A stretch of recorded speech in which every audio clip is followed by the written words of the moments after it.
Hello everyone. आज जो मैं चैप्टर डिस्कस कर रहा हूं that chapter is transfer of property act 1882। अब ये चैप्टर है ना, एक्चुअल में अगर मैं बोलूं तो बहुत इंटरेस्टिंग है, बट एक छोटा सा प्रॉब्लम यह है कि ये चैप्टर के अंदर बहुत ज्यादा कंसेप्ट्स है। मतलब हर एक सेक्शन के ऊपर एकदम डिटेल कंसेप्ट्स है और हर एक सेक्शन टोटली नया होगा।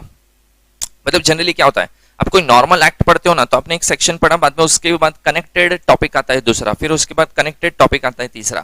तो एक जनरल चीजें मेरे को एक बार समझ गई कि हाँ ये ऐसा है, तो उसका इंटरप्रिटेशन मेरे लिए डिफिकल्ट नहीं होता है नॉर्मल एक्ट के अंदर, ठीक है। लेकिन ये एक्ट ऐसा नहीं है, ये एक्ट बहुत यूनिक है। इसमें हर एक सेक्शन के अंदर सब नई नई चीज मिलेगी आपको। सेक्शन 13 कुछ अलग बोलेगा, सेक्शन 19 कुछ अलग ही बोलेगा, जिसका कुछ कनेक्शन आपको जल्दी से मिलेगा भी नहीं। हाँ, लेकिन जब आप पूरा चैप्टर पढ़ लोगे ना, तो आपको ऐसा लगेगा कि हाँ एक्चुअल में चीजें थोड़ी थोड़ी कहीं ना कहीं कुछ ना कुछ कनेक्टेड है, बट नॉर्मल सिचुएशन में आपको वो कभी समझेगा भी नहीं। मतलब चैप्टर बहुत टेक्निकल वर्डिंग्स वाला है, ठीक है। एक वर्डिंग इधर उधर किया तो उसके मीनिंग बहुत चेंज हो जाते हैं, और एग्जाम पॉइंट ऑफ व्यू से बहुत इंपॉर्टेंट चैप्टर है ये, ठीक है। तो चलो स्टार्ट करते हैं हम लोग ट्रांसफर ऑफ प्रॉपर्टी एक्ट 1882। देखो सबसे पहले हम लोग जाते हैं इंट्रोडक्शन पार्ट पे। सो इंट्रोडक्शन में देखो क्या लिखा है, सिंपल चीज लिखी है कि कब एक्ट आया था, 1 जुलाई 1882 को। मतलब ऑलमोस्ट मोर देन 130 इयर्स हो चुके हैं एक्ट को। बहुत पुराना एक्ट है, बट आज भी एफिशिएंटली ये एक्ट को अप्लाई किया जाता है, यूज किया जाता है। नो डाउट कुछ सिनारियोज के हिसाब से मतलब चेंजेस अमेंडमेंट्स आए हैं, बराबर, बट फिर भी एक्ट एज इट इज बहुत प्रॉपर तरीके से आज भी इंप्लीमेंट होता है, बराबर। अब ये एक्ट कहाँ एप्लीकेबल है? सो ये एक्ट एप्लीकेबल है एंटायर इंडिया में, पूरे के पूरे इंडिया में ये एक्ट एप्लीकेबल है, बराबर। And the most important part is the third point. Third point क्या बोलता है कि ये जो एक्ट है ना, ये एक्ट खाली कौन सी प्रॉपर्टी को कवर अप करेगा? ये खाली कवर अप करेगा इमूवेबल प्रॉपर्टीज को, और कोई भी चीज यहां पे कवर अप नहीं की जाती है, बराबर। अभी यहां पे आपको एक चीज थोड़ा मैं और अच्छे से इन डिटेल बता दूं कि देखो हम लोग ने एक्ट का नाम क्या पढ़ा? Transfer of property act. क्या पढ़ा हम लोग ने? Transfer of property act. Property का मतलब क्या होता है? Property can be movable also, property can be immovable also, बराबर। यहां पे एक्ट में देखो क्या चीज है, खाली इमूवेबल प्रॉपर्टी। सो देखो दो चीज मैं आपको एक बहुत अच्छे से सिंप्लीफाई कर देता हूं। प्रॉपर्टी जनरली मूवेबल होती है या इमूवेबल होती है। If I am talking about movable property, तो मूवेबल प्रॉपर्टी के लिए कौन सा एक्ट यूज होता है? SOGA, that is sale of goods act. लेकिन जब मैं बात करता हूं इमूवेबल प्रॉपर्टी की, तो इमूवेबल प्रॉपर्टी मतलब कौन सा? ट्रांसफर ऑफ प्रॉपर्टी एक्ट, टोपा, जिसको शॉर्ट फॉर्म में बोला जाता है। तो दो चीजें सिंपल कर दी मैंने, क्या? मूवेबल प्रॉपर्टी सोगा, इमूवेबल प्रॉपर्टी टोपा। तो अगर सपोज तुम लोग कभी भी कुछ भी मूवेबल चीज की बात करते हो, मूवेबल गुड्स के बारे में बात करते हो, मूवेबल प्रॉपर्टी के बारे में बात करते हो, तो एक चीज बहुत सिंपल है कि आपको कौन सा एक्ट रेफर करना पड़ेगा? आपको सोगा रेफर करना पड़ेगा। लेकिन जब आप कोई इमूवेबल प्रॉपर्टी की बात करते हो, उससे रिलेटेड कुछ रूल्स रेगुलेशंस पढ़ने की ट्राई कर रहे हो या कुछ इंटरप्रिटेशन कर रहे हो, तो आपको कौन सा एक्ट आपको यूज करना पड़ेगा? यू हैव टू यूज टोपा, that is transfer of property act, बराबर। तो यहां पे जब मैं आगे अभी जैसे मैं चैप्टर स्टार्ट करूंगा, मैं कहीं पे भी वर्ड बोलूंगा ना प्रॉपर्टी, दिमाग में एक चीज हमेशा रखना, प्रॉपर्टी मैंने बोला ये चैप्टर के अंदर, it means I am talking about immovable property, I am not talking about any movable property, बराबर, ठीक है। चलो आगे देखते हैं। नेक्स्ट आता है हमारा सेक्शन 3 इंटरप्रिटेशन क्लॉज। अब सेक्शन 3 इंटरप्रिटेशन क्लॉज क्या होता है? तो सेक्शन 3 में है ना बहुत सारे ऐसे टर्मिनोलॉजी है जो हम लोग को पता होनी चाहिए, क्योंकि टर्मिनोलॉजी के बेस पे मैं अगर चैप्टर पढ़ूंगा ना, तो चैप्टर मेरे लिए थोड़ा इजी हो जाएगा। तो देखो कौन सी टर्मिनोलॉजी आपको थोड़ा ध्यान देके पढ़ना है। इमूवेबल प्रॉपर्टी का मतलब क्या होता है, दूसरा आता है मूवेबल प्रॉपर्टी का मतलब क्या होता है, तीसरा आता है what is the meaning of land, benefit arise out of the land, attach to earth, ठीक है, एक्शनेबल क्लेम, इंस्ट्रूमेंट। ये सारे टर्मिनोलॉजी को पहले पढ़ना पड़ेगा। अभी आपको ऐसा लगता रहेगा लैंड में क्या डेफिनेशन होगा, लेकिन लैंड का डेफिनेशन भी आप देखोगे ना तो वो तो सोचो कितना इन डेप्थ इन लोग ने डेफिनेशन बनाया, वो जब हम लोग स्टार्ट करेंगे ना तो आपको समझेगा। ठीक है, तो यहाँ पे पहले तो हम लोग इतने सारे टर्मिनोलॉजी है वो पहले हम लोग को अच्छे से पढ़ने हैं, then we will move for the actual sections and actual chapters. पहले तो हम लोग को खाली टर्मिनोलॉजी समझनी है सेक्शन 3 के हिसाब से। ठीक है, चलो सबसे पहले देखते हैं हम लोग मूवेबल एंड इमूवेबल प्रॉपर्टी क्या होता है। अभी देखो एक सिंपल सा क्वेश्चन आता है, जब भी आप कोई भी पर्सन को पूछोगे ना कि what is the meaning of movable and immovable property, तो लोग बहुत सिंपल लैंग्वेज में पता है क्या आंसर देते हैं कि मूवेबल का मतलब होता है which can move from one place to another, immovable means which can not move from one place to another. ठीक है, सिंपल चीज हो गई। मूवेबल मतलब क्या बोल दिया मैंने, जो एक जगह से दूसरी जगह में उठा के उसको लेके जा सकता हूं, मूवेबल प्रॉपर्टी। अगर मैं बात करता हूं इमूवेबल प्रॉपर्टी मतलब जिसको मैं एक जगह से उठा के दूसरी जगह उसको मैं नहीं लेके जा सकता, इमूवेबल प्रॉपर्टी। बराबर है। देखो ये जो भी डेफिनेशन आप नॉर्मल लोग नॉर्मल सर्कमस्टांसेस में जब बोलते हैं, नॉर्मल टर्मिनोलॉजी में, डे टू डे लाइफ में यही मीनिंग निकलता है, और मीनिंग गलत भी नहीं है, लेकिन इतना मीनिंग इनफ नहीं है। ठीक है, इसमें और अच्छे से इन डेप्थ डेफिनेशन बनाया गया है ये पर्टिकुलर एक्ट के अंदर कि एग्जैक्टली इमूवेबल क्या होता है और एग्जैक्टली मूवेबल क्या होता है।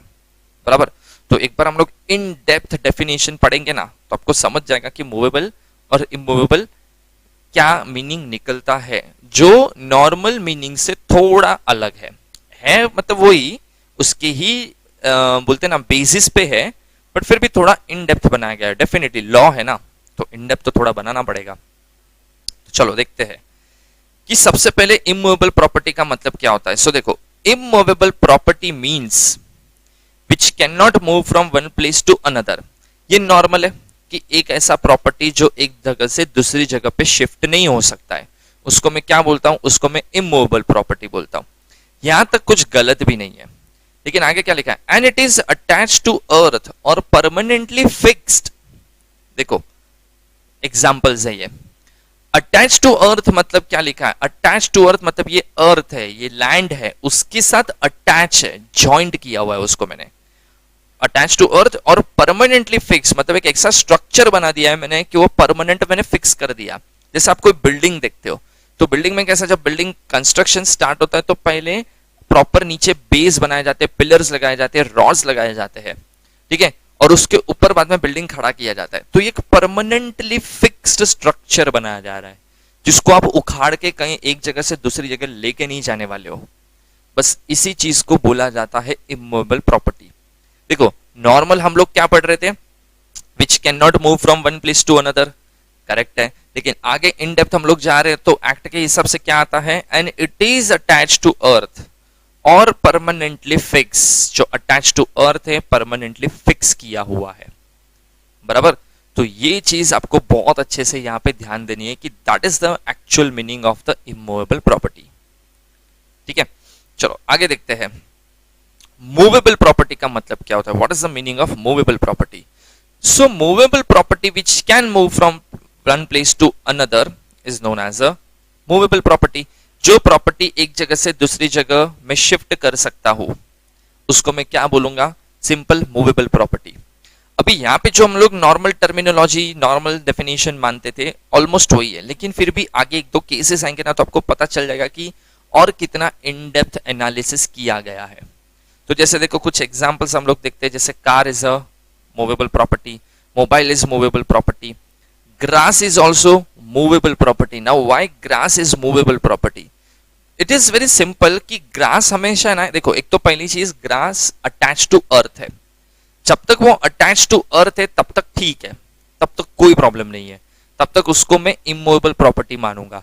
लेकिन जब मैंने उसको उखाड़ दिया, अब उसको मैं मार्केट में सेल कर रहा हूं, खुद यूज कर रहा हूं, ठीक है, ये सब चीजें कहीं हो गई, तो अब जब इसका यूजेज होना चालू हो गया इस तरीके से, तो मैं उसको क्या बना दूंगा, मूवेबल प्रॉपर्टी बना दूंगा, मतलब मूवेबल प्रॉपर्टी उसको समझा जाएगा। बराबर, तो ये चीज आपको थोड़ी अच्छे से ध्यान में देनी है। चलो आगे देखते हैं हम लोग, एक केस हम लोग देखते हैं जो केस का नाम है RC steel private limited versus Bharat overseas bank limited. Case में देखते हैं हम लोग क्या है। यहाँ पे एक कोर्ट ने जजमेंट दिया था जिसमें क्या बोला था, immovable property means permanent, fix, not liable to be removed and the property must be attached to immovable property permanently. देखो इमूवेबल प्रॉपर्टी का मतलब क्या बोला है, जो परमानेंट है, कहीं पे उसका कंस्ट्रक्शन परमानेंटली किया हुआ है, फिक्स किया हुआ है, और जिसको मैं निकाल नहीं सकता हूं, लिखा ना not liable to be removed, जिसको मैं निकाल नहीं सकता हूं, and property must be attached to immovable property permanently. Land क्या है, इमूवेबल प्रॉपर्टी, तो उसके ऊपर अटैच अगर कोई प्रॉपर्टी है, परमानेंटली फिक्स किया हुआ है, मतलब परमानेंटली फिक्स की हुई प्रॉपर्टी जो एक फिक्स इमूवेबल प्रॉपर्टी के साथ अटैच की गई है, उसको इमूवेबल प्रॉपर्टी माना जाएगा। बिल्डिंग, बिल्डिंग कहां पे खड़ा किया मैंने, लैंड के ऊपर। लैंड क्या है, इमूवेबल प्रॉपर्टी, उसके ऊपर परमानेंटली फिक्स करके मैंने अगर कोई कंस्ट्रक्शन कर दिया, ठीक है, तो वो भी क्या बन गया, मेरा इमूवेबल प्रॉपर्टी। बराबर।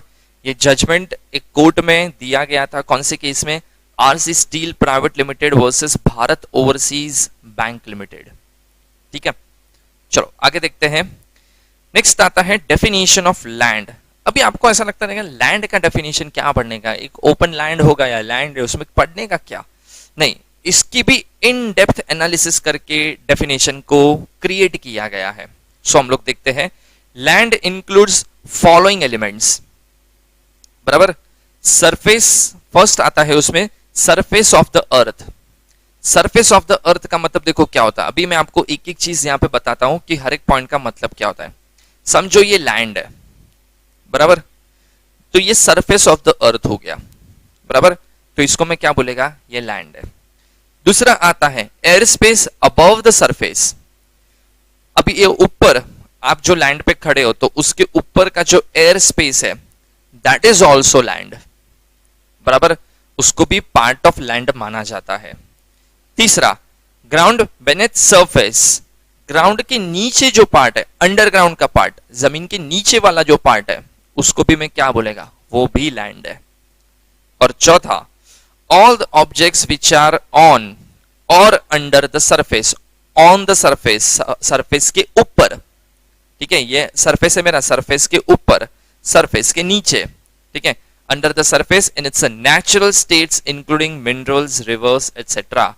अंडरग्राउंड में कुछ मिनरल्स है तो वो भी लैंड का पार्ट बन गया, और उसके ऊपर ओनरशिप उसकी होगी जो लैंड का ओनर है। बराबर, लैंड मतलब खाली सरफेस, प्लेन सरफेस ही है, नीचे वाले जो अंडरग्राउंड में चीजें होती है उसका आपका राइट नहीं है, अबव सरफेस वाला आपका राइट नहीं है, ऐसा पॉसिबल ही नहीं है। ठीक है, लैंड मतलब तीनों चीज इंक्लूड हो जाती है, लैंड भी आएगा, अबव सरफेस भी आएगा, अंडरग्राउंड वाला पार्ट भी आ जाएगा, ये सब कुछ लैंड की डेफिनेशन में इंक्लूड किया जाता है। ठीक है, चलो आगे देखते हैं, benefit arise out of land. अब लैंड का तो डेफिनेशन मैंने पढ़ लिया, अभी हम लोग देखते हैं कि benefit arise out of land क्या होता है। मतलब जो बेनिफिट आपको लैंड से मिलता है उसको मैं benefit arise out of land बोलता हूं। क्या बोला मैंने, जो बेनिफिट मुझे लैंड से मिलता है वो सब मेरे लिए arise out, benefit arise out of land हो गया।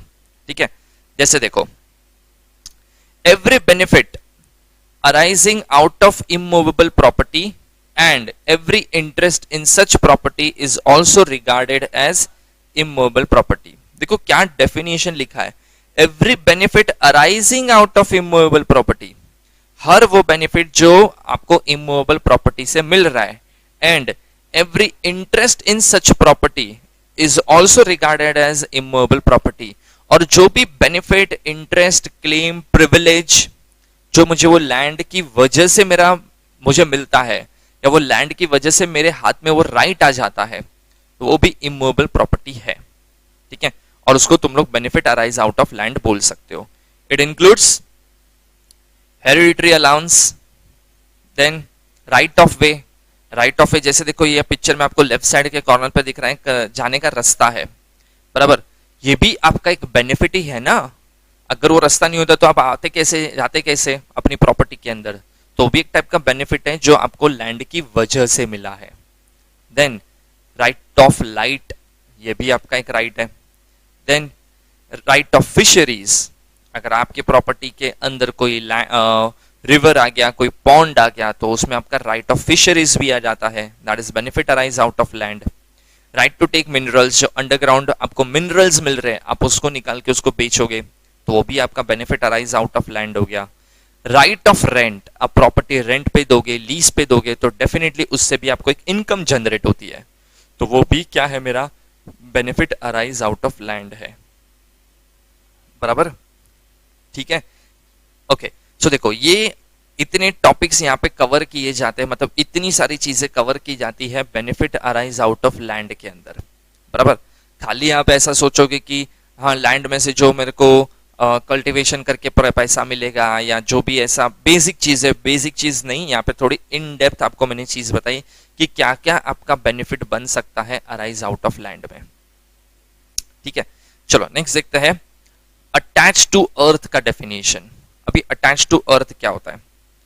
सो देखो, it means rooted in the earth, जिसके रूट अंदर तक गए, समझो ये सरफेस ऑफ द लैंड है, जिसके रूट अंदर तक गए हैं, जैसे ट्रीज में आपने देखा रहेगा रूट अंदर तक होते हैं, that is rooted in the earth, तो वो अटैच टू अर्थ है।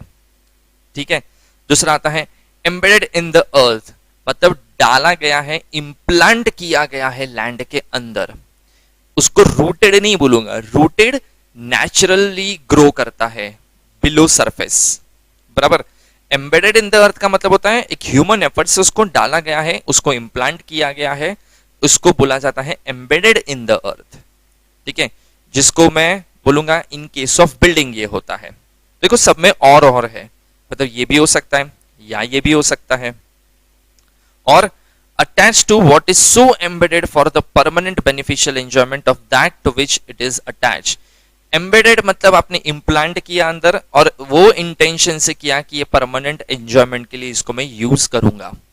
ठीक है, जैसे कोई फैक्ट्री के कोई मशीन्स है, अपने एम्बेडेड कर दिया अर्थ में, इम्प्लांट कर दिया अर्थ के अंदर, अभी आप उसको हटाने का सोच भी नहीं रहे हो, आपको हटाना ही नहीं है, आपको उससे परमानेंट बेनिफिट गेन करना है, तो वो भी क्या हो गया, अटैच टू अर्थ हो गया।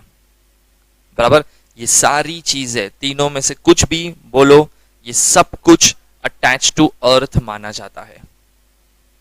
ठीक है, चलो नेक्स्ट देखते हैं हम लोग एक्शनेबल क्लेम। अभी देखो, एक्शनेबल क्लेम के पहले हम लोग डेफिनेशन पढ़ते हैं। डेफिनेशन ना बहुत लीगल लैंग्वेज वाली डेफिनेशन है। देखो, it means a claim to any डेब्ट other than a debt secured by mortgage of immovable property or by hypothecation or pledge of movable property or to any beneficial interest in movable property not in possession of either actual or constructive of the claimant, which the civil code recognizes as affording grounds for relief whether such debt or beneficial interest be existence, accruing, conditional or contingent। मतलब जब आपका कोई claim होता है किसी से पैसा recover करने का, बराबर, और जो आपको क्लेम नहीं मिला तो आप उसकी प्रॉपर्टी के ऊपर जाके क्लेम करोगे for the recovery of your डेब्ट, रिकवरी ऑफ योर मनी। ठीक है, जिसकी वजह से एक डिस्प्यूट क्रिएट हो गया, सामने वाला बोलेगा मैं ओनर हूं इसका, मैं बोलूंगा तू ओनर था, अब मैं हूं। क्यों मैं हूं? क्योंकि मेरा पैसा अटका है, तो मेरे को रिकवरी के लिए प्रॉपर्टी मेरा होगा, तो वो भी क्या हो गया, एक डिस्प्यूट क्रिएट हो गया, उसको बोला जाता है एक्शनेबल क्लेम। ठीक है, चलो आगे देखते हैं हम लोग instrument. So what is the meaning of instrument? It means a non testamentary instrument. अभी देखो, नॉन टेस्टामेंट्री इंस्ट्रूमेंट में क्या लिखा है, other than will and parties are alive. देखो दो वर्ड होते हैं यहाँ पे, एक होता है टेस्टामेंट्री इंस्ट्रूमेंट और एक होता है non testamentary instrument. Non testamentary instrument का मतलब होता है जब दो पार्टी कोई ट्रांजैक्शन करता है, इमूवेबल प्रॉपर्टी एक दूसरे को ट्रांसफर करता है, तो दोनों पार्टी अलाइव है at the time of transaction, और दोनों अपनी विश के साथ, विलिंगनेस के साथ वो ट्रांजैक्शन को कर रहे हैं। That is known as a non testamentary instrument. मैंने किसी को प्रॉपर्टी सेल किया, बायर सेलर दोनों पार्टी जिंदा है, नॉन टेस्टामेंट्री इंस्ट्रूमेंट। मतलब उसमें जो ट्रांसफर करने के लिए प्रॉपर्टी के पेपर्स बनाए होंगे, सेल डीड, परचेस डीड बोल दो, बराबर, वो कौन सा बोलो उसको मैं, नॉन टेस्टामेंट्री इंस्ट्रूमेंट। मैंने किसी को बैंक में जाके मेरी प्रॉपर्टी मॉर्गेज की और मैंने बैंक से लोन ले लिया, ठीक है, तो ऑब्वियसली मॉर्गेजर मॉर्गेज दो पार्टीज क्रिएट हो गए यहाँ पे। अब ऐसी सिचुएशन के अंदर वो जो डॉक्यूमेंट बनाया मैं, जिसकी वजह से मैंने राइट मेरा था वो किसी और के फेवर में क्रिएट किया, तो उसको भी मैं क्या बोलेगा, नॉन टेस्टामेंटरी इंस्ट्रूमेंट। ये सब क्या है, नॉन टेस्टामेंटरी इंस्ट्रूमेंट माने जाते हैं, बराबर। बट जब मैं बोलता हूं टेस्टामेंटरी इंस्ट्रूमेंट, तो टेस्टामेंटरी इंस्ट्रूमेंट का मतलब होता है कि एक पर्सन जो ट्रांसफर कर रहा है उसकी डेथ हो चुकी है और दूसरा पर्सन प्रॉपर्टी गेन कर रहा है या ले रहा है या उसके हाथ में प्रॉपर्टी आ रहा है। जैसे विल, लोग विल बना के जाते हैं ना, और विल इफेक्टिव कब होता है, डेथ पे इफेक्टिव होता है। सो ऐसी सिचुएशन के अंदर प्रॉपर्टी कब ट्रांसफर होगी, जब पर्सन की डेथ होगी तब, बिकॉज विल इफेक्टिव डेथ पे होता है, तो उसको बोला जाता है टेस्टामेंटरी इंस्ट्रूमेंट। क्लियर? चलो आगे देखते हैं हम लोग टाइप्स ऑफ प्रॉपर्टी देखते हैं कुछ। ये तो जनरल टॉपिक है। इमूवेबल प्रॉपर्टी एक होता है, एक मूवेबल प्रॉपर्टी होता है, टैंजिबल प्रॉपर्टी होता है जिसको कॉर्पोरल प्रॉपर्टी होता है। Tangible means which you can touch, which you can feel, तो वो सब आपकी टैंजिबल प्रॉपर्टी हो गई। इससे अपोजिट होता है intangible property, which you can not touch, you can not feel, goodwill जैसा, बराबर, तो वो इनटैंजिबल में आ गया, बराबर। और एक होता है इंटेलेक्चुअल प्रॉपर्टी, जैसे copyright, trademark, patent, geographical indication, industrial designs, ये सब कुछ आपका किस में आएगा, टाइप्स ऑफ प्रॉपर्टी में आएगा। मतलब वो लास्ट वाला जो मैंने बताया वो इंटेलेक्चुअल प्रॉपर्टी बोलते हैं उसको, कॉपीराइट, ट्रेडमार्क, पेटेंट है उसमें, बराबर। चलो इसके बाद एक केस देखते हैं हम लोग, सुरक्री कुरदेपा वर्सेस गुंडकुल। ये केस का हम लोग जजमेंट पढ़ते हैं। देखो जजमेंट यहाँ पे बहुत इंटरेस्टिंग बना के दिया है, इंटरेस्टिंग इन द सेंस कि बहुत सारी चीजें क्लियर आउट कर दी है। ध्यान से पढ़ना स्टेट जजमेंट क्या लिखा है इसके अंदर। सो स्टैंडिंग टिम्बर मतलब जो झाड़ है, लकड़ा है, ठीक है, झाड़ में growing crops and grass through attach to earth are not regarded as immovable property. झाड़ अटैच टू अर्थ है, ट्रीज अटैच टू अर्थ है, growing crops attach to earth है, ग्रास अटैच टू अर्थ है, फिर भी इसको क्या बोला गया है, not regarded as immovable property. फिर भी मैं इसको इमूवेबल प्रॉपर्टी नहीं बोलेगा। क्यों नहीं बोलेगा? So trees which can be cut for the usages purpose is treated as a movable property.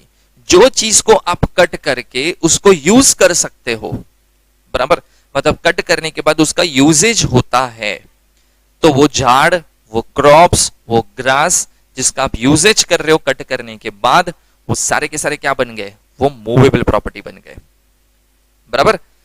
ठीक है, आगे लिखा है if it is not use for any purpose then it can be treated as immovable property. But आप उसका कोई usage ही नहीं है, वेस्ट है आपके लिए, बराबर, तो उसको मैं बोलूंगा कि वो इमूवेबल प्रॉपर्टी ही है। क्योंकि जब यूजेज ही नहीं होगा तो मैं कट ही नहीं करेगा, तो जब मैं कट ही नहीं करूंगा तो वो अटैच टू अर्थ ही रहेगा, और अटैच टू अर्थ रहेगा तो डेफिनेटली वो इमूवेबल प्रॉपर्टी बन जाएगा। तो देखो ये डायरेक्ट ऐसा नहीं है, ये घुमा के बोला मैंने, बराबर, कि जब मेरा कोई यूजेज ही नहीं है तो मैं कट नहीं करेगा, कट नहीं करेगा तो अटैच टू अर्थ रहेगा, अटैच टू अर्थ रहेगा मतलब वो इमूवेबल प्रॉपर्टी ही रहेगा, बराबर। तो इस तरीके से ये स्टेटमेंट को, उसका मीनिंग, उसका इंटरप्रिटेशन निकाला जाता है, बराबर। सो ये केस में जो डिसीजन आया था वो केस का नाम क्या था, Sukry Kurdepa versus Goondakul. Okay, next moving on to the section number 5, transfer of property. Okay, अभी हम लोग जाते हैं ट्रांसफर ऑफ प्रॉपर्टी का बेसिक मतलब क्या होता है। तो सेक्शन 5 क्या बोलता है, section 5 defines the term transfer of property. It means an act by which a living person conveys property in the present or in future to one or more other living person or to himself. It is possible only in case of trustee. देखो हर एक चीज का मैं आपको एक basic मतलब बता देता हूँ। क्या लिखा है, transfer of property, it means an act by which a living person. Transfer of property में क्या होता है, एक लिविंग पर्सन कन्वेज प्रॉपर्टी, मतलब अपनी प्रॉपर्टी किसी को देता है, अपनी प्रॉपर्टी किसी को हैंडओवर करता है, इन प्रेजेंट या तो ऑन द स्पॉट, और इन फ्यूचर या तो 6 महीने बाद दे दूंगा, 1 साल बाद दूंगा, जैसे अंडर कंस्ट्रक्शन बिल्डिंग में होता है, ठीक है। सो टू वन और मोर अदर लिविंग पर्सन, जब मैं किसी को प्रॉपर्टी बेच रहा हूं तो हो सकता है सामने वाले 3, 4, 5 जॉइंट ओनर्स हो, वो भी पॉसिबिलिटी है। सो वन और मोर अदर लिविंग पर्सन और टू हिमसेल्फ, ठीक है, और टू हिमसेल्फ, ये कब पॉसिबल है? जब मैं खुद एक ट्रस्ट क्रिएट करता हूं और वो ट्रस्ट में मैं सोल ट्रस्टी हूं और मैं अपने ट्रस्ट को प्रॉपर्टी दे रहा हूं। इन शॉर्ट, मैं अपनी ही प्रॉपर्टी अपने ही ट्रस्ट में दे रहा हूं, बराबर। तो वो भी पॉसिबल है, बट हम लोग वहां पे वो ज्यादा चीजें फोकस फिलहाल नहीं करेंगे। हम लोग क्या फोकस कर रहे हैं कि जब एक पर्सन अपनी प्रॉपर्टी किसी लिविंग पर्सन को, फिर चाहे वो सिंगल हो या जॉइंटली हो, किसी को प्रॉपर्टी जब हैंड ओवर किया जाता है, ठीक है, तो उसको बोला जाता है ट्रांसफर ऑफ प्रॉपर्टी, बराबर। जो कौन सा सेक्शन बोलता है? सेक्शन 5। ये सेक्शन 5 का डेफिनेशन है, इसका मतलब है उसका, ठीक है। नेक्स्ट जाते हैं सेक्शन 6। सेक्शन 6 जो है, अभी सेक्शन 6 है ना, ये क्या होता है? Property which can not be transferred. तो ऐसी कौन सी प्रॉपर्टी है जो सेक्शन 6 में लिखी है जिसको आप ट्रांसफर नहीं कर सकते? अभी देखो, आज मैं जनरली क्या सोचता हूं कि कोई भी प्रॉपर्टी रेंज, जैसे मेरा एक घर है उसको मैं बेच सकता हूं, मेरी एक सपोज फैक्ट्री है उसको भी मैं बेच सकता हूं, मतलब फैक्ट्री का लैंड है उसको भी मैं बेच सकता हूं। मतलब मेरे पास जो भी इमूवेबल प्रॉपर्टी है, I have that particular right to transfer this particular property to any person.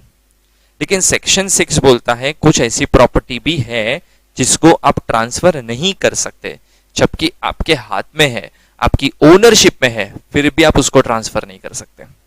तो ऐसी कौन सी चीज है वो देखते हैं। चलो, तो सबसे पहले हम लोग देखते हैं property which can not be transferred. ऐसी कौन सी प्रॉपर्टी है जिसको आप ट्रांसफर नहीं कर सकते? सो पहले हम लोग ना लिस्ट देखते हैं, उसके बाद हर एक पॉइंट को इन डेप्थ एनालाइज करेंगे, बराबर। तो पहले हम लोग लिस्ट देखते हैं। पहला पॉइंट है स्पेस सक्सेशनेस, दूसरा आता है a mere right of re-entry for breach of a condition subsequent, then easement cannot be transferred apart from dominant heritage, a right to future maintenance in whatever manner arising secured or determined cannot be transferred, then a mere right to sue cannot be transferred, then public office cannot be transferred, then seventh, stipends allowed to military, naval, air force and civil pensioners of the government and political pensions cannot be transferred. Then transfer opposed to nature of the interest affected for an unlawful object or consideration to person legally disqualified, बराबर। तो ये 8 point है जो 8 situation के अंदर property transfer नहीं कर सकते। अब ये हर एक पॉइंट का मतलब क्या होता है वो हम लोग एकदम इन डेप्थ में एग्जांपल्स के साथ देखेंगे, ठीक है। तो चलो, फर्स्ट पॉइंट आता है हमारा, क्या था? Spes successionis. इसका मतलब देखो क्या लिखा है। So spes successionis means the hope of an heir to succeed और द होप ऑफ सक्सेशन। आप एक होप में हो कि आपको प्रॉपर्टी आएगा, ठीक है, वो प्रॉपर्टी की बात की जा रही है स्पेस सक्सेसनेस के अंदर, ठीक है। सो सच चांस और expectancy is not property and therefore not made transferable by this exceptions. ये प्रॉपर्टी आप ट्रांसफर नहीं कर सकते, मतलब आपको ऐसा लग रहा है कि आपके पास ये प्रॉपर्टी आएगा, तो वो प्रॉपर्टी जब मेरे पास आएगा ना, ओनरशिप में जब मेरे हाथ में आएगी ना, तब मैं उसको ट्रांसफर कर सकता हूं। आज वो होप्स में मैं बैठा हूं, क्या कि प्रॉपर्टी आएगा, आया नहीं अब तक, तो वो होप्स में जो आप बैठे हो, जो आपके पास प्रॉपर्टी अभी तक आया भी नहीं है, you can not transfer right now, because वो होप्स है ना, आ भी सकता है नहीं भी आ सकता है फिर, बराबर। तो उसको ट्रांसफर नहीं कर सकते। चलो एक एग्जाम्पल भी देख लेते हैं यहाँ पे। जैसे देखो, ये एक लेडी है, ये उसका छोटा पोता है, बराबर। अभी लेडी ने उसको क्या बोला?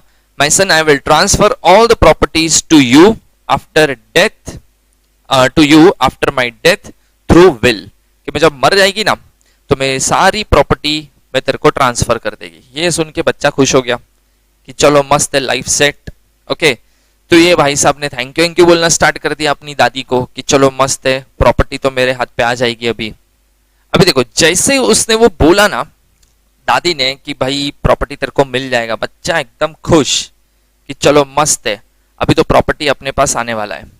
सो उसने जाके एक पर्सन को क्या बोल दिया कि I want to sell my property to you, but I will get ownership after death of my grandma. कि मेरी दादी टपकेगी ना उसके बाद मेरे हाथ में वो प्रॉपर्टी आएगा। बट दादी ने मेरे को बोल दिया है कि प्रॉपर्टी में तेरे को ही देके जाएगी, मतलब उसको आज प्रेजेंटली ये चीज पता चल गई है कि प्रॉपर्टी आएगा, एक होप क्रिएट हो चुका है कि आएगा। कब आएगा नहीं पता, क्यों? क्योंकि वो किस पे डिपेंड करता है, वो दादी की ग्रैंडमा की डेथ के बाद उसको मिलने वाला है। ठीक है, तो ये बंदा क्या बोलता है, so would you like to purchase now, तो सामने वाला देखो उसको क्या बोलता है, you can not sell because for sale you don't have ownership. Sale के लिए ओनरशिप होना चाहिए हाथ में, जो तेरे हाथ में तो है ही नहीं। सेल के लिए ओनरशिप चाहिए, ठीक है।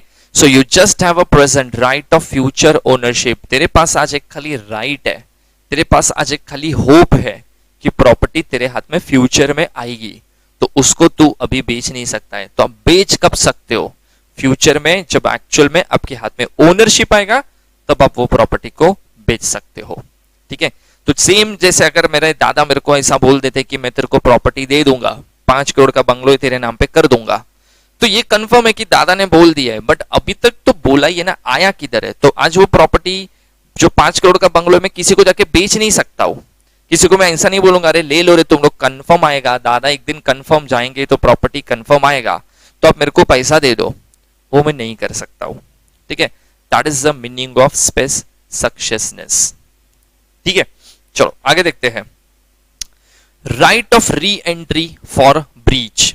तो इसमें देखते हैं क्या लिखा है, so mere right of re entry implies a right to resume the position of land which is given on lease to another person for some specific period. The right of re-entry is a right which a lessor has against the lessee for breach of express condition. अगर मैंने किसी को property lease पे दिया है, मतलब rent base पे दिया है, और अगर जो उसमें कंडीशन मैंने रखी है, वो जो कंडीशन मैंने रखी वो सामने वाले ने वो कंडीशन को ब्रेक किया, ब्रीच किया, बराबर, तो डेफिनेटली मैं क्या कर सकता हूं, अपनी प्रॉपर्टी में री एंट्री ले सकता हूं और अपनी प्रॉपर्टी वापस ले सकता हूं, और उसको फिर ट्रांसफर नहीं करूंगा, और वो किसी को आगे भी ट्रांसफर नहीं कर सकता है। चलो वो तो कर ही नहीं सकता, मैं अपनी प्रॉपर्टी वापस ले लूंगा, ठीक है। सो इसमें देखो एक एग्जांपल है, इससे क्या बोला, I am giving you this property to use on rent basis, if you fails to pay rent for a single month then I will cancel this contract. कि भाई मैं तेरे को रेंट पे दे रहा हूं, बराबर, बट एक भी महीना अगर रेंट नहीं मिला ना तो ये रेंट एग्रीमेंट कैंसिल हो जाएगा, मैं प्रॉपर्टी अपनी वापस ले लेगा। सामने वाली लड़की बोलती है ओके नो इश्यूज, कोई प्रॉब्लम नहीं है, लेकिन अगर समझो इन फ्यूचर अगर वो पे नहीं कर पाई तो ये पर्सन अपनी प्रॉपर्टी वापस ले सकता है और ट्रांसफर करने से डिनाई कर सकता है कि अभी मैं ट्रांसफर नहीं करेगा, ठीक है, क्योंकि मैंने जो कंडीशन बोला था वो तो आपने ब्रेक किया। अब जो ओनर ऑफ द प्रॉपर्टी है उसको मैं बोलेगा लेसर, और जो रेंट पे वो घर यूज कर रहा है उसको मैं बोलेगा लेसी, ठीक है। चलो नेक्स्ट देखते हैं, easement right can not be transferred. Easement right मतलब एक राइट जो आपको खाली एक प्रिविलेज के नाम पे, एक बेनिफिट के नाम पे दिया गया है, वो आप किसी को राइट दे नहीं सकते, ठीक है। जैसे देखो, an easement also exists for the benefit of the land over another and it continues to exist so long the said land remains in existence. Easement right authorizes the person to beneficial enjoyment of the land. जब मुझे कोई right beneficial मतलब sorry जब कोई मुझे right easement के नाम पे दिया गया ना, तो मुझे खाली राइट टू एंजॉय दिया गया है कि ठीक है आप इतना राइट आप प्रॉपर्टी को लेके यूज कर सकते हो, इससे ज्यादा आपका ये पर्टिकुलर राइट प्रॉपर्टी के अंदर कोई राइट नहीं है, बराबर। तो जो राइट मुझे एक मेहरबानी पे मिला है, जो राइट मुझे एक प्रिविलेज के नाम पे दिया है कि बस इतना ही राइट है, इससे ज्यादा कुछ भी नहीं है आपके हाथ पे, वो राइट मैं किसी को दे नहीं सकता हूं, क्योंकि ऑलरेडी मुझे किसी ने वो राइट, मुझको जब वो राइट दिया तो वो किसी ने मुझे ग्रांट किया है। तो अगर मुझे किसी को वो राइट देना है तो जिसने मुझे ग्रांट किया है उसका परमिशन लगता है, ठीक है। देखिए एक एग्जाम्पल देखते हैं, एक एग्जाम्पल देता हूं, और अगर फिर भी अगर आपको डाउट है तो मैं और एक एग्जाम्पल दूंगा जो एक्चुअल में मैं जहां पे रहता हूं ना उधर वो सिनारियो है, तो मुझे हम लोग को पता है कि मतलब ईजमेंट वाला राइट होता क्या है बेसिकली। जैसे देखो ये एक प्रॉपर्टी है, जिम्मी की प्रॉपर्टी, ठीक है, ये उसका रास्ता है जो आगे डेड एंड बनता है, और उसके बाद आता है एक और पर्सन की प्रॉपर्टी जिसका नाम है सनीज प्रॉपर्टी, ठीक है। देखो दो प्रॉपर्टी है, बराबर। अभी मैं ऐसा बोल सकता हूं कि ये जो प्रॉपर्टी में इतना पोर्शन जो आपको दिख रहा है ना ब्रैकेट में, ये प्रॉपर्टी का ओनर कौन है? जिम्मी है, बराबर। मतलब वो घर का तो ओनर है ही, प्लस ये जो रास्ता है ना इतना जो आपको ब्रैकेट में दिख रहा है, वो रास्ता किसका है? वो जिम्मी का प्रॉपर्टी है। अब एक सिंपल सी सिचुएशन है कि if I want to move to Sunny's property, then मुझे कहां से पास ऑन होके जाना पड़ेगा? ये जिम्मी की प्रॉपर्टी से ही पास ऑन होके जाना पड़ेगा। उसके बिना मैं सनी की प्रॉपर्टी में एंट्री नहीं कर सकता। मतलब सनी को जब अपने घर पे ही जाना है, अपने ही घर पे जाना है, तो उसको जिम्मी की प्रॉपर्टी में से ही पास ऑन होके जाना पड़ेगा, because there is no other way. अब अगर समझो जिम्मी ने ये प्रॉपर्टी की तो ओनरशिप क्लेम कर दी है, जो ब्रैकेट में आपको दिख रहा है कि ये प्रॉपर्टी तो मेरा है। अब सनी उसको क्या बोलेगा कि देख भाई तू प्रॉपर्टी रख, तेरा ये ब्रैकेट वाला जो प्रॉपर्टी है वो तू रख, कोई प्रॉब्लम नहीं है, बट मुझे राइट तो दे कि मैं यहां से ट्रैवल कर सकूं, क्योंकि अगर मैं इधर से जाएगा ही नहीं तो मैं घर पे कैसे पहुंचेगा? There is no other way. Road end हो जाता है, ये एक ही रास्ता है, बैक साइड में कोई एंट्री नहीं है, तो मैं घर पे कैसे जाएगा? तो जिम्मी ने बोला क्या ठीक है चलो एक काम करते हैं, सुन भाई सनी, मैं तेरे को एक राइट देता हूं, just right to move from this particular way, बराबर। तू ये रास्ता यूज कर सकता है अपने घर पे जाने के लिए। तो कौन सा राइट दिया? ईजमेंट वाला राइट दिया, ठीक है। एक राइट दिया, कौन सा राइट? ईजमेंट राइट, कि आप मेरा प्रॉपर्टी यूज कर सकते हो, मेरे प्रॉपर्टी में से जा सकते हो, इतना मैं परमिशन आपको ग्रांट करता हूं, इससे ज्यादा कुछ नहीं करने का। ये रोड पे कभी क्लेम नहीं करने का, ये मेरी ओनरशिप है, देखो मैं सालों से यूज कर रहा है, वो तो मैं तेरे को बोल रहा हूं इसके लिए तू यूज कर पाएगा, अदरवाइज वो भी नहीं मिलेगा। यहाँ पे गाड़ी पार्किंग ये वो कुछ भी नहीं करने का, बराबर। तो ये सब क्या है? मतलब जो सनी को राइट मिल रहे हैं वो ईजमेंट राइट मिल रहे हैं, एक राइट दिया गया है for the enjoyment of the property, बराबर। इससे ज्यादा जिमी की प्रॉपर्टी जो ब्रैकेट वाला आपको जो रोड का क्लेम दिख रहा है, उसमें सनी कभी भी क्लेम नहीं कर सकता है, ठीक है। तो जो सनी का प्रॉपर्टी है, सॉरी जो जिमी का प्रॉपर्टी है, उसमें जो ब्रैकेट आपको दिख रहा है वो जिमी की प्रॉपर्टी है। सनी उसको यूज कर सकता है, लेकिन वो किसी को ट्रांसफर नहीं कर सकता, वो किसी को बेनिफिट के लिए वो दे नहीं सकता, क्योंकि वो उसका है ही नहीं, वो खाली उसको यूज कर रहा है। देखो सेम सिनारियो है ना, मैं जहां पे रहता हूं ना वैसा है। मेरा जो बिल्डिंग है ना, वो बिल्डिंग के बाहर एक रोड है, और रोड के बाजू में भी और एक बिल्डिंग, मतलब मेरे गेट के बाजू में और एक बिल्डिंग है। अब वो कैसा है, वो जो बिल्डिंग है ना उनका पूरा लैंड वो बिल्डर का है, तो वो जो रोड है ना जो मेरे बिल्डिंग में आता है, मतलब हम लोग दोनों का कॉमन रोड है, तो जो कॉमन रोड है ना उसके ऊपर जो बाजू वाला बिल्डिंग है ना मेरा, उसका राइट है वो रोड के ऊपर, उनकी ओनरशिप है उधर, बराबर। अब जब उनकी ओनरशिप है तो हम लोग जब जाते हैं अपने बिल्डिंग में तो वो रोड से ही जाएंगे। तो हमारी सोसाइटी ने इनसे राइट मांगा है कि हम लोग को अपने घर में जाने के लिए आप ये रोड की यूजेज का परमिशन दे दो, खाली आने जाने के लिए यूज होएगा और कुछ भी नहीं करेंगे हम लोग, बराबर।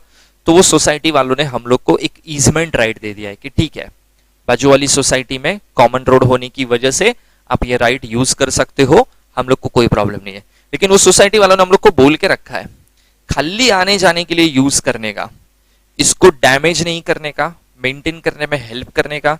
यहाँ पे जो भी पार्किंग होगा वो हमारी सोसाइटी वाले ही पार्क करेंगे, तुम्हारी सोसाइटी की कोई भी गाड़ी बाइक इधर पार्क नहीं होगी, आपको खाली आने जाने के लिए परमिशन दिया गया है, इससे ज्यादा फ्यूचर में क्लेम भी मत करना।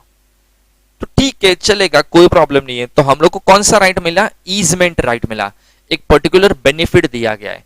अब वो जो हम लोग को खुद मेहरबानी पे राइट मिला, सोसाइटी वालों ने हम लोग को मेहरबानी करके दिया, वो राइट हम लोग थोड़ी आगे किसी को दे सकते हैं, सो वो ट्रांसफर अलाउड नहीं है, ठीक है।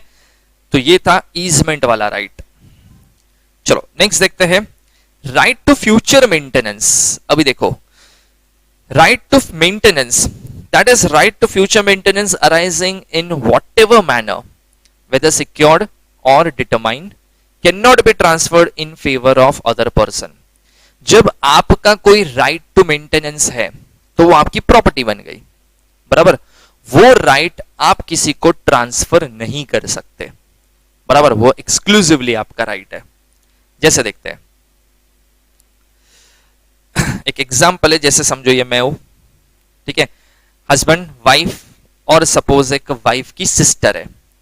अभी suppose right to maintenance after divorce is the right of the wife and wife cannot transfer this right to any other person under any circumstances. जैसे देखो, अगर मैं डिवोर्स के बाद, बराबर, अब जब मैं ऑलरेडी समझो एक डिवोर्स ले रहा हूं, तो डिवोर्स के बाद मेरी वाइफ के पास राइट है मेरी प्रॉपर्टी पे क्लेम करने का, बराबर, कुछ परसेंटेज जो उनको मेंटेनेंस के नाम पे मिलते हैं वो प्रॉपर्टी के ऊपर क्लेम कर सकती है। अब वो जब प्रॉपर्टी के ऊपर वो क्लेम कर रही है तो वो उसका मेंटेनेंस राइट है एज अ लीगल रिप्रेजेंटेटिव, मेरी लीगल रिप्रेजेंटेटिव है वो, तो डेफिनेटली उसका वो राइट बनता है। लेकिन ये राइट वो किसी को दे नहीं सकती। वो ऐसा नहीं बोल सकती कि मेरी जो सिस्टर है वो फाइनेंशियली उसकी कंडीशन बहुत खराब है, so I want to transfer my this property right to my sister. She can not do that, उसका वो राइट है ही नहीं। ठीक है, तो ऐसे राइट आप ट्रांसफर नहीं कर सकते, ये आपका मेंटेनेंस का राइट है तो आपको ही लेना पड़ेगा। ठीक है, चलो आगे देखते हैं। नेक्स्ट आता है right to sue. Right to sue का मतलब देखो क्या होता है। A mere right to sue cannot be transferred because a person who is affected by breach of a contract or by a tort has a right to sue against the personal injury suffered by him, and therefore he cannot transfer his right to another person to sue for the legal injury sustained by him. जैसे समझो अगर मैंने कोई product खरीदा market से as a consumer, अब वो product खरीदने पे ना कुछ डिफेक्ट था, तो मेरा ऑब्वियसली कंज्यूमर प्रोटेक्शन के राइट है अंदर मेरे पास कि मैं कोर्ट में जाके केस कर सकता हूँ वो कंपनी के ऊपर। बट आई डिसाइडेड कि छोड़ना, 10 रुपए के प्रोडक्ट के लिए कौन जाके झगड़ा करेगा और कौन कोर्ट में जाके टाइम पास करेगा, कौन केस करेगा। I am not interested. देखो, राइट टू सू मेरे पास है। अब मेरा भाई मेरे को आके क्या बोलता है कि देख तू इंटरेस्टेड नहीं है ना, तो मैं तेरे बिहाफ पे केस कर लेगा। जाने देना, मेरे को कोई इंटरेस्ट नहीं है। तो बोलता है हाँ तू मत कर, मैं करता हूं तेरे बिहाफ पे। उसका प्रोडक्ट से लेना देना नहीं है, वो कंज्यूमर नहीं है, कस्टमर नहीं है, कुछ भी नहीं है, बस ऐसे ही फुदक के आ गया कि भाई मैं केस करेगा क्योंकि मुझे पता है अच्छा खासा कंपनसेशन मिलता है, वो पैसा मैं रख लेगा। ठीक है, अब वो राइट टू सू है मेरा, एक्सरसाइज करने की ट्राई कौन कर रहा है? मेरा भाई। So it is not allowed, it's my property, that's my right and I can not transfer this right कि हाँ मैं इंटरेस्टेड नहीं हूं लेकिन मेरा भाई केस कर देगा आपके ऊपर, मैं वो राइट उनको ट्रांसफर कर रहा हूं, वो नहीं कर सकता हूं। लीगल राइट मेरा अफेक्ट हुआ है तो केस भी मैं ही कर सकता हूं, लीगल एक्शन मैं ही ले सकता हूं। जब किसी का लीगल राइट अफेक्ट होता है ना, तो वो राइट को एक्सरसाइज करने का, एक्शन लेने का राइट भी, प्रिविलेज भी वो पर्सन के पास ही होता है जिसके साथ रॉन्गफुल एक्ट हुआ है, जिसका लीगल राइट अफेक्ट हुआ है, उसके बिहाफ पे और कोई नहीं कर सकता है। ठीक है, चलो आगे देखते हैं। Public office. So public office का मतलब देखो क्या होता है। A public office or the salary of a public servant is not alienable whether it becomes a payable before or after, it can not be transferred. मैं मेरी salary इसको दे दो, मेरे को खुद नहीं चाहिए, मेरे पास तो बहुत पैसा है, ये मेरा प्रॉपर्टी है, ये मैं किसी को ट्रांसफर नहीं कर सकता हूं। कौन सी सिचुएशन में? When you are holding public office. ठीक है, in the public interest of the public, policy, public office or salary of a public servant should not be alienable, मतलब it is not transferable. Alienable का मतलब होता है transferable, तो वो transferable नहीं होता है। आप लेके किसी को बांट दो, वो आपकी चॉइस है, लेकिन आप डायरेक्टली उसको दो, मेरे को नहीं चाहिए, वो आप नहीं कर सकते। ठीक है, then stipend to military, navy and air force. So stipend allowed to military, naval, air force and civil pensioners of the government and political pensions cannot be transferred. Medals, rewards also cannot be transferred. ये सब चीजें आप transfer नहीं कर सकते। जो military में आपको स्टाइपेंड मिलता है, आपको जो मिलिट्री में अवार्ड्स दिए जा रहे हैं, मेडल्स मिलते हैं, ये सब आप किसी को ट्रांसफर नहीं कर सकते। ये आपका है और आपको ही रखना है। मेरे को दे दो, बाद में मैं इसको दे देगा, वो आप किसी को नहीं दे सकते। वो आपको, जैसे अवार्ड आपके ब्रेवरी के ऊपर, आपके एक्सीलेंस सर्विस के ऊपर, एक्स्ट्राऑर्डिनरी परफॉर्मेंस के ऊपर आपको दिया गया है, तो आप थोड़ी किसी को दे दोगे। जैसा अगर सपोज मुझे कोई पर्टिकुलर चीज के अंदर गिनीज वर्ल्ड का अवार्ड मिला, तो मैं अवार्ड अपना किसी को और को दे दूं कि नहीं मुझे नहीं चाहिए, आप इसको दे दो, वो आप किसी को ट्रांसफर नहीं कर सकते। आपने जो अचीवमेंट किया है, आपने जो एक्स्ट्राऑर्डिनरी परफॉर्म किया है, वो उसने थोड़ी ना किया है, तो उसको कौन से बेस पे दे रहे हो आप? बराबर, भले आपके हिसाब से वो एक्स्ट्राऑर्डिनरी है, आपसे भी बेस्ट है, लेकिन जो दे रहा है उनको नहीं लगाना तो बस हो गया। ठीक है, चलो आगे देखते हैं। Opposed to the nature of interest, so when a property is dedicated to the religious purpose or to the public, such property cannot be transferred because such transfer is opposed to the nature of the interest affected thereby। जैसे देखो काफी लोग होते हैं ना, जैसे मंदिर में पुजारी होते हैं, चर्च में फादर होते हैं, देन मस्जिद में, मॉस्क में मौलाना होते हैं। तो इनको जब भी कोई भी प्रॉपर्टी रहने के लिए मिलता है, जैसे आप देखोगे ना काफी सारे बड़े बड़े मॉस्क, बड़े बड़े टेम्पल्स अपने मंदिर के पुजारी को लिए, उनके लिए या मौलानाज के लिए उनको प्रॉपर्टी दिए जाते हैं कि आप ये प्रॉपर्टी यूज कर सकते हो। बराबर, ये प्रॉपर्टी आप किसी और को दे नहीं सकते, वो आपका एक पर्टिकुलर डेजिग्नेशन है वो मंदिर के अंदर, मॉस्क के अंदर, चर्च के अंदर, तो इसके लिए आपको दिया गया है। तो वो जहां पे भी आपको वो पर्टिकुलर पोजीशन पे रिलीजियस पर्पस के लिए आपको जो भी प्रिविलेज ग्रांट किए जा रहे हैं, जो भी बेनिफिट आपको दिए जा रहे हैं, वो आप किसी और को दे नहीं सकते, वो अलाउड नहीं है। ठीक है, तो ये सब चीजें आपको पॉइंट्स याद रखने हैं कि ये सारी वो प्रॉपर्टीज हैं जो आप किसी को भी हैंडओवर नहीं कर सकते, आप विलिंगली करना भी चाहो तो भी नहीं कर सकते, वो परमिसिबल नहीं है वो। ठीक है, next moving on to section number 7। Section 7 क्या बोलता है? Person competent to transfer. अभी ये सेक्शन में ये चीज डिफाइन की जाती है कि कौन पर्सन है जो प्रॉपर्टी लीगली ट्रांसफर किया जाता है, जो ट्रांसफर करने के लिए एलिजिबल माना जाता है। तो वो देखते हैं हम लोग।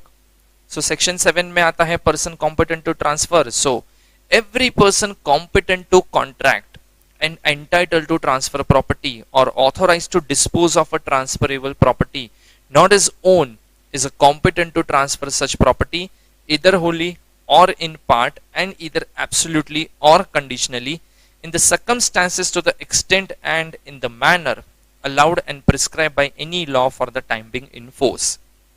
देखो, every person competent to contract, तो जो पर्सन कॉन्ट्रैक्ट एक्ट के हिसाब से कॉम्पिटेंट है वो सब पर्सन प्रॉपर्टी ट्रांसफर कर सकते हैं। सो डिस्क्वालिफाइड बाय लॉ ट्रांसफर नहीं कर सकता, अनसाउंड माइंड ट्रांसफर नहीं कर सकता, ठीक है, माइनर ट्रांसफर नहीं कर सकता, इंसॉल्वेंट ट्रांसफर नहीं कर सकता। तो ये सब पर्सन इनकॉम्पिटेंट है, तो इनको ट्रांसफर करने का अलाउंस नहीं है। इसको छोड़ के जो भी पर्सन कॉम्पिटेंट है, ठीक है, वो सारे के सारे एंटाइटल है, एलिजिबल है प्रॉपर्टी को ट्रांसफर करने के लिए। प्लस ये तो देखना ही है, इसके साथ ये भी देखना है कि वो पर्सन के पास प्रॉपर अथॉरिटी भी है वो प्रॉपर्टी को ट्रांसफर करने के लिए। मैं कॉम्पिटेंट पर्सन हूं लेकिन मेरे पास प्रॉपर अथॉरिटी होनी चाहिए। अथॉरिटी मतलब या तो मैं खुद ओनर ऑफ द प्रॉपर्टी भी होना चाहिए, या तो फिर अगर मैं ओनर ऑफ द प्रॉपर्टी नहीं है तो मेरे पास प्रॉपर पावर है वो प्रॉपर्टी बेचने के लिए। मतलब ओनर कोई और है लेकिन पावर मुझे दिया है कि भाई तुम मेरे बिहाफ पे प्रॉपर्टी बेच दे। तो मतलब वो क्या किया गया है, मुझे पावर ऑफ अटॉर्नी के थ्रू पावर ग्रांट किया गया है कि आप प्रॉपर्टी बेचो, कोई प्रॉब्लम नहीं है। तो मैं ऑथोराइज्ड हूं तो भी चलेगा। फिर चाहे वो पूरी की पूरी प्रॉपर्टी बेचने के लिए बोला गया हो या कुछ पार्ट ऑफ द प्रॉपर्टी बेचने के लिए बोला गया हो, जितना आपको अथॉरिटी दिया गया है आप उतनी प्रॉपर्टी ट्रांसफर कर सकते हो। ठीक है, तो ये होता है कॉम्पिटेंट पर्सन। बराबर, जो पर्सन ओनर नहीं है वो पर्सन ट्रांसफर नहीं कर सकता। जो पर्सन के पास अभी राइट नहीं है, होप है एक राइट आने वाला है, वो प्रॉपर्टी ट्रांसफर नहीं कर सकता। जो प्रॉपर्टी रेंट में प्रॉपर्टी यूज कर रहा है वो प्रॉपर्टी ट्रांसफर नहीं कर सकता। जिसका विल में नाम लिख चुके हैं, बराबर, लेकिन विल होता है इफेक्टिव कब? डेथ पे। और जिसने विल लिखा है वो अब तक मरा नहीं है, तो विल में मेरा नाम है लेकिन अब तक प्रॉपर्टी आया नहीं है क्योंकि वो इफेक्टिव डेथ पे होने वाला है, मैं प्रॉपर्टी ट्रांसफर नहीं कर सकता। बराबर, मैं बोलते ना सपोज प्रॉपर ऑथोराइज्ड पर्सन नहीं हूं, मुझे एक प्रॉपर्टी बेचने बोला है लेकिन मैं दूसरी भी बेचने की ट्राई कर रहा हूं, तो वो दूसरी वाली प्रॉपर्टी मैं ट्रांसफर नहीं कर सकता। ये सारी टर्म्स एंड कंडीशन आपको देखने पड़ेंगे तो ही आप वो प्रॉपर्टी ट्रांसफर कर सकते हो और आप एलिजिबल हो वो प्रॉपर्टी ट्रांसफर करने के लिए। ठीक है, आगे देखते हैं section 8 operation of transfer. So operation of transfer क्या बोलता है? So unless a different intention is expressed or necessarily implied, a transfer of property passes forthwith to the transferee all the interest which the transferor is then capable of passing in the property and in the legal incidents thereof. Operation of transfer का मतलब देखो क्या होता है। अगर मेरा एक 2 BHK का घर है, अगर वो मैं किसी को बेच रहा हूं, तो देखो क्या लिखा है, unless a different intention is express, अगर कोई अलग इंटेंशन एक्सप्रेस किया है तो उस तरीके से होगा, नहीं तो क्या होगा, तो नहीं तो मैंने जब किसी को मेरा घर 2 BHK जो है वो मैंने किसी को अगर ट्रांसफर किया, तो 2 BHK की जो भी प्रॉपर्टी है, तो बेडरूम, हॉल, किचन, वॉशरूम, सब कुछ मुझे ट्रांसफर करना पड़ेगा, ऐसे ही जैसे मैंने ओनरशिप ली थी, एज इट इज सारे के सारे राइट्स प्रॉपर्टी के मैं उसको ट्रांसफर कर देगा। बराबर, मतलब जैसे अगर समझो मैंने जब प्रॉपर्टी खरीदा तो मैं ओनर हूं, आज पूरे 2 BHK के घर पे मेरा ही राइट है, मुझे उसको तोड़ना है मैं तोड़ सकता हूँ, रिनोवेट करना है रिनोवेट कर सकता हूँ, मॉर्गेज करना है मॉर्गेज कर सकता हूँ, बेचना है बेच सकता हूँ, रेंट पे देना है रेंट पे दे सकता हूँ, गिफ्ट करना है गिफ्ट कर सकता हूँ, मॉडिफाई करना है मॉडिफाई कर सकता हूँ, कमर्शियल प्रीमाइसेस बनाना है कमर्शियल प्रीमाइसेस बना सकता हूँ, मुझे जो करना है ना वो मैं कर सकता हूं, मुझे कोई भी पर्सन उससे स्टॉप नहीं कर सकता है, because I have absolute interest in the property, मेरा पूरा का पूरा राइट है वो प्रॉपर्टी के ऊपर। तो जब मैं किसी को ट्रांसफर कर सकता हूं, जब ट्रांसफर करता हूं, ऑपरेशन ऑफ ट्रांसफर करता हूं, तो जिसको भी मैंने बेचा ना प्रॉपर्टी, देखो बेचने की बात कर रहा हूं, लीज की बात नहीं कर रहा हूं मैं, बेचने की बात कर रहा हूं, तो जब मैं किसी को प्रॉपर्टी बेचता हूं, तो जो राइट मेरे पास थे, मैंने इतने सारे राइट्स आपको काउंट करवाए, वो सारे के सारे राइट्स मैं उसको दे दूंगा। तो अगर सपोज जैसे उसको वो राइट मतलब मैंने दी है प्रॉपर्टी, उसको मैंने ट्रांसफर की, अभी उसके पास भी right to modify, right to sell, right to mortgage, right to gift, right to reconstruction, सब आ गया। तो जो राइट मेरे पास थे A to Z राइट्स, वो सारे के सारे राइट्स उसके पास चले गए। लिखा है लेकिन unless a different intention is express, अगर कुछ और इंटेंशन मैंने एक्सप्रेस किया है तो उस तरीके की ट्रीटमेंट होगी, अदरवाइज नॉर्मल सर्कमस्टेंसेस में ये ट्रीटमेंट होती है उसकी। बराबर, ऑब्वियसली आप ऐसा तो प्रॉपर्टी किसी को ट्रांसफर नहीं करोगे ना कि मैं मेरा 2 BHK में 2 बेडरूम, हॉल, किचन तेरे को दे रहा है, लेकिन वॉशरूम तो मैं ही आके यूज करेगा, ऐसे थोड़ी ना मैं कभी किसी को ट्रांसफर करने वाला हूं। या मैं उसको ऐसा बोलूंगा कि मैं तेरे को घर तो दे रहा हूं, लेकिन तू उसको मॉर्गेज नहीं करेगा, वो मेरे को पूछ के करने का, तो इसको मॉडिफाई नहीं करेगा, वो मुझे पूछ के ही करेगा, वो सब चीजें मैं नहीं कर सकता हूं। एक बार प्रॉपर्टी हाथ से गया, आपने उसको ट्रांसफर किया, तो सामने वाले के पास जो बायर है उसके पास E to Z सारे के सारे राइट्स आ जाएंगे, फिर आप कुछ नहीं कर सकते। बराबर, और ना आप अपने पास कोई राइट को रिटेन करके रख सकते हो। हाँ, unless a different intention is express तो ठीक है, बट अदरवाइज नहीं कर सकते। ठीक है, चलो आगे देखते हैं।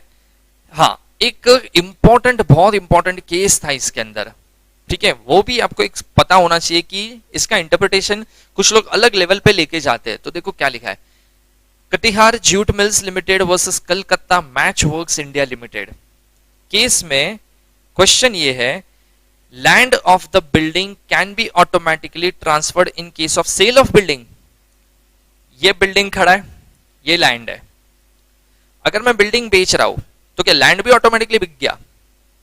क्योंकि हो सकता है बिल्डिंग किसी और का, लैंड किसी और का हो सकता है ना, वो तो बराबर। तो इसके ऊपर कोर्ट ने जजमेंट दिया था।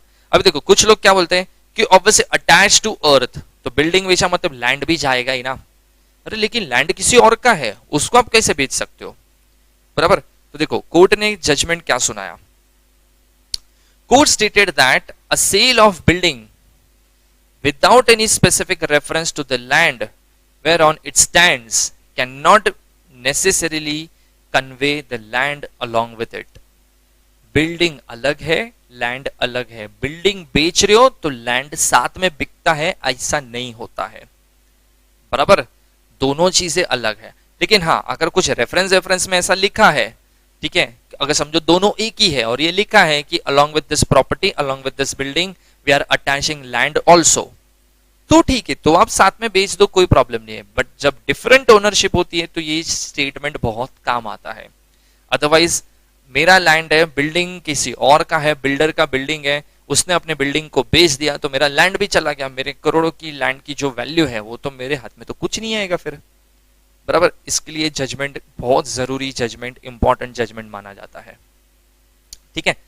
चलो नेक्स्ट टॉपिक देखते हैं, section 9, oral transfer. What is the meaning of oral transfer?